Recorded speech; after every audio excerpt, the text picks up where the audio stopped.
Nako, ay ito ho, nataranta na ang kampo ng mga Duterte anak at taga-suporta sapagkat napapaligiran na ang bahay ni Digong Duterte dahil papasukin na at may kukunin sa loob.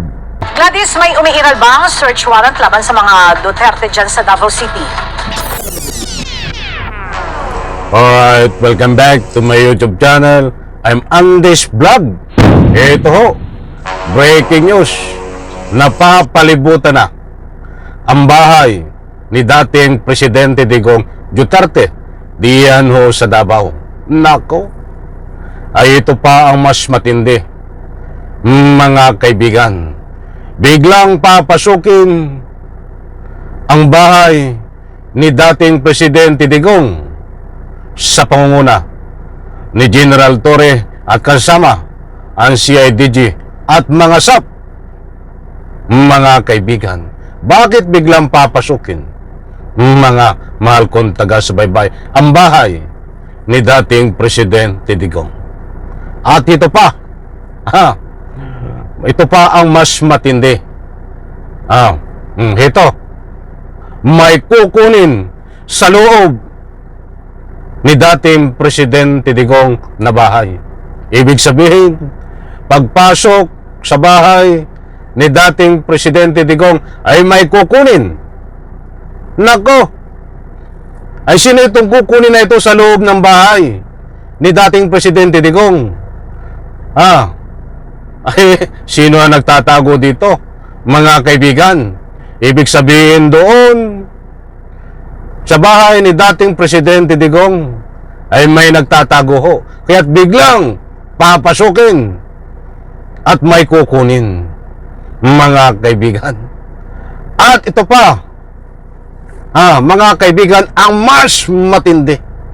Yung papasok sa bahay ni dating Presidente Digong ay may dala. Ano ang dala? Mga kaibigan, hindi po ito fake news. Bago ko'y bahagi sa inyo ang complete details nito, isa-like muna sa video na ito kung nagustuhan nyo po. Alam kong naka-like na kayo.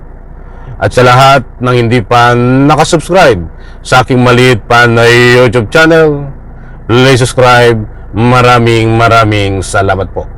Mga kaibigan, gusto ko pong ibahagi sa inyo dahil magdamag ay napapalibutan na ho ang bahay ni Digong Duterte diyan ho sa Davao. Marami ho ang nakapalibot, mga mahal kong taga-subaybay. Itong balitang ito ay noong isang araw, ang sabi nga ay mayroong mga SAP, CIDG at sa panguna ni General Torre, ayon ho sa lumabas na balita ay nandiyan sa Davao. Ba't ngayon ho ay ito ay pinakang-follow up? Ano na ba ang nangyari ho dito, mga mahal kong taga-subaybay? Bakit papasukin at napapalibutan ang bahay ni dating Presidente Digong? At bakit may kukunin sa loob? At bakit yung papasok ay may dala? Yan pong lahat, mga kaibigan, ay ito ibabahagi ko po sa inyo. Huwag niyo pong kaligtaan panoorin. Gladys, may umiiral ba ang search warrant laban sa mga Duterte dyan sa Davao City?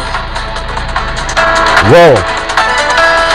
Regional Director Victor Leo Rosete walang umiiral. Victor Leo Rosete walang umiiral na search warrant laban kay dating Pangulong Rodrigo Roa Duterte para magsagawa ng search. Ganun pa man, mangyayari lamang ang isang search kung talagang may makikita o mapatutunayan na may violation o paglabag sa batas. Ayan mga kaibigan, ang usapin po ay warrant. Kung mayroon pong search warrant, ay maliwanag naman po dito sa binahagi ko po sa inyo. Wala pong search warrant. Ba't ang sabi ho dito, kung may nakikita ho na labag at may nakikita ang hindi maganda na nangyayari sa loob kung ano man, ang mayroon na yon ay pwede pong ika nga po'y applyan ng pagpasok o search warrant, mga kaibigan. Ituloy po natin para lubos nating maunawaan. O, ito. Sa isang press conference ng PRO 11 kanina ay inihayag ni Regional Director Rosete na false information lamang ang napapaulat na gagawing search at walang impending operations sa mga bahay o pag-aari ng dating Pangulo sa Davao City. Aniya, nagsagawa na sila ng validation at wala itong katotohanan. Wala ring deployment ng CIDG o SAF personnel sa mga bahay ni former President. Ayon sa pinuno Ayan mga kaibigan, tapusin na natin ito. Kaya sabi ko nga ay patapusin, panoorin ang video na ito hanggang dulo dahil ito po ang kasagutan. Tungkol dito sa kumakalat na si General Torre ay may kasama pong maraming SAF at CIDG diyan po sa bahay at lulusob nga anumang oras diyan po sa bahay ni dating Presidente Digong. Iyan ho ay walang katotohanan ayon ho dito sa binahagi ko pong balita po sa inyo mga kaibigan. Ha? Oh, wala pong katotohanan yan. Isa pong fake news na pinapakalat ng kampo ni dating Presidente Digong. Oh, ang sabi nga nila ay anumang oras ay lulusob itong tauhan ng CIDG sa panguna ni General Torre. Bakit po natin nasabi na napapaligiran na ang bahay ni dating Presidente Digong? Sapagkat maliwanag po mga mahal kong taga-subaybay, nakapaligid doon ho sa bahay ni dating Presidente Digong, ang kanyang mga taga-suporta.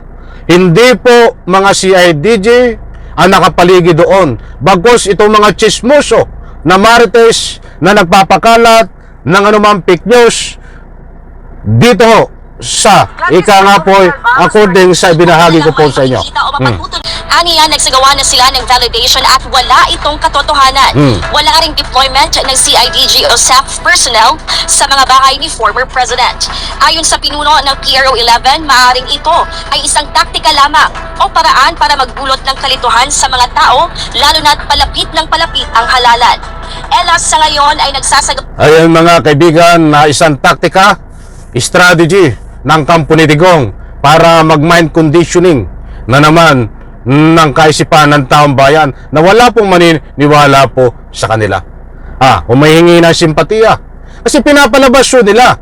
Kaya nga nasabi ko, napapasok sa papasukin ang bahay ni Digong Duterte na may dala sapagkat pinapalabas yun ng kampo ni Digong na biglang papasok itong mga CIDG at tataniman. Yan ho ang pinapalabas ng kampo nila. Kaya nasabi ko nga na ang papasok ay may dala. Wala pong katotohanan yan. Wala din pong katotohanan na si General Torre ay nandiyan ho sa Davao. Mga kaibigan, lahat po yan ay fake news, mga mahal kung taga-subaybay. Ito pa, patapusin natin. Sagawa na ng investigasyon ang PRO 11 upang malaman kung saan o sino ang pinagmulan ng nasabing misleading information. Ganun pa man, pagtitiyak ng PRO 11 sa publiko na nakahanda sila para mapanatili ang payapa at tapat na halalan, kaya walang dapat ipangamba ang mga Davaoenyo. Yan muna ang ating update mula rito sa Davao City. Ayan mga kaibigan, maliwanag po. At wala pong katotohanan lahat yan. Iyang mga pinapakalat at napapanood nyo, naririnig, napapanood sa social media. Kaya dito po tayo nagbatay. Maraming salamat UNTV. According sa UNTV, itong paglusob na ang sabi nga ay lulusubin ng CIDG at tataniman ay wala pong katotohanan. At itong ika nga po ay sabi nila ay illegal na anuman ang gagawin ng mga lulusob, pwedeng gawin yung tinatawag na tataniman at iba pang paraan. Wala din pong katotohanan yan. Sila lang po ang nagpapalabas niyan, mga mahal kung taga-subaybay. Desperado na ho. So maliwanag ho, sana po ay nakuha nyo ang gusto kong ipunto at ang gusto ko lang pong ipabot sa inyo ang ika nga po'y buod nitong ating pagtatalakay. In one word, fake news. Wala pong katotohanan lahat. Itong sinasabi na si General Torre ay nasa Davao para lusubin ang bahay at taniman. Wala pong katotohanan yan, mga kaibigan. Buti po, yung inuulit ko, nang sa ganon, hindi po kayo mabiktima ng anumang fake news. Kahit ang maliwanag po dito, nako, ay ito ho, nataranta na ang kampo ng mga Duterte anak at taga-suporta sapagkat napapaligiran na ang bahay ni Digong Duterte dahil papasukin na at may kukunin sa loob.